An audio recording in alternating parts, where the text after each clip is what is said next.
ஆண்டவராகிய இயேசு கிறிஸ்துவின் நாமத்தில் இந்த நாளிலும் அன்பின் வாழ்த்துக்கள். ஒரு வார்த்தை அதன் விளக்கம் என்கிறதான தொகுப்பிலே இந்த நாளிலும் ஒரு வார்த்தையை நாம் தியானிக்க போகிறோம். நீதிமொழிகள் 28ஆம் அதிகாரம் அதனுடைய 13ஆம் வசனம் இப்படியாக சொல்கிறது: தன் பாவங்களை மறைக்கிறவன் வாழ்வடைய மாட்டான், அவைகளை அறிக்கை செய்து விட்டு விடுகிறவனோ இரக்கம் பெறுவான். பரிசுத்த வாழ்வுக்கு எதிரானது பாவம். நாம் இந்த உலகத்தில் இருக்கிறபடினாலே நம்மை பாவத்துக்கு நேராக வழி நடத்துகிற அநேக காரியங்களை சத்துரு இந்த உலகத்திலே வைத்திருக்கிறான். நாம் ஒவ்வொரு நாளும் எச்சரிப்போடு இருந்தாலே பாவத்தை மேற்கொள்ள முடியும். இந்த எச்சரிப்பை நாம் எப்படி பெற்றுக்கொள்ளலாம்? ஆண்டவருடைய வார்த்தைகள் மூலம் பெற்றுக்கொள்ளலாம்.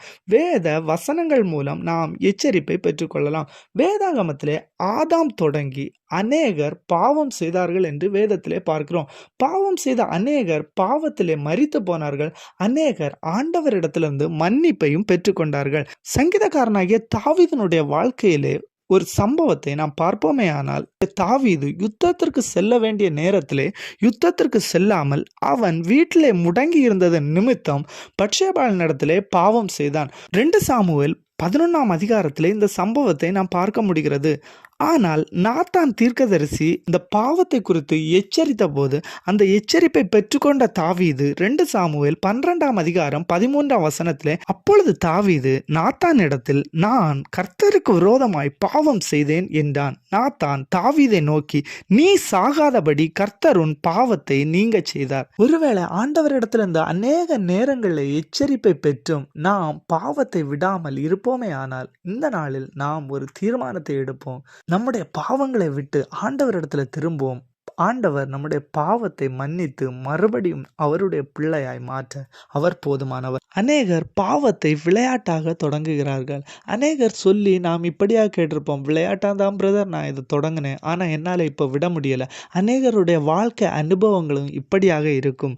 தேவ பிள்ளைகளை, ஆண்டவர் இந்த நாளிலும் நம்மை பார்த்து சொல்கிற ஒரு வார்த்தை, உன் பாவங்களை அறிக்கை செய்து அதை விட்டு விடுவாயானால் என்னிடத்திலிருந்து உனக்கு இரக்கத்தை நான் தர போதுமானவர். 1 யோவான் 1ஆம் அதிகாரம் 7ஆம் வசனம் இப்படியாக சொல்கிறது: இயேசு கிறிஸ்துவின் இரத்தம் சகல பாவங்களை நீக்கி நம்மை சுத்திகரிக்கும். என்னுடைய பாவத்தை ஒருவேளை மனிதர்கள் பார்ப்பார்களே ஆனால், என்னுடைய பாவத்தை ஒருவேளை தாய் தகப்பன் பார்ப்பார்களே ஆனால், அவர்கள் மன்னிக்க மாட்டார்கள். ஏனென்றால் அப்படிப்பட்ட கொடூர பாவத்தை அநேகர் செய்து கொண்டிருக்கலாம். இந்த நாளிலும் ஆண்டவர் நம்மை பார்த்து சொல்கிற வார்த்தை, பாவங்களை அறிக்கையிட்டு என்னிடத்திலிருந்து நீ இரக்கத்தை பெற்றுக்கொள்வாயானால் நான் மறுபடியும் உன்னை என் பிள்ளையாய் மாற்ற போதுமானவர். இந்த நாளிலும் இந்த வார்த்தைகளுக்கு நாம் கீழ்ப்படிவோம். ஆண்டவர் தாமே இந்த வார்த்தைகள் மூலம் நம்மை ஆசீர்வதிப்பாராக. ஆமென்.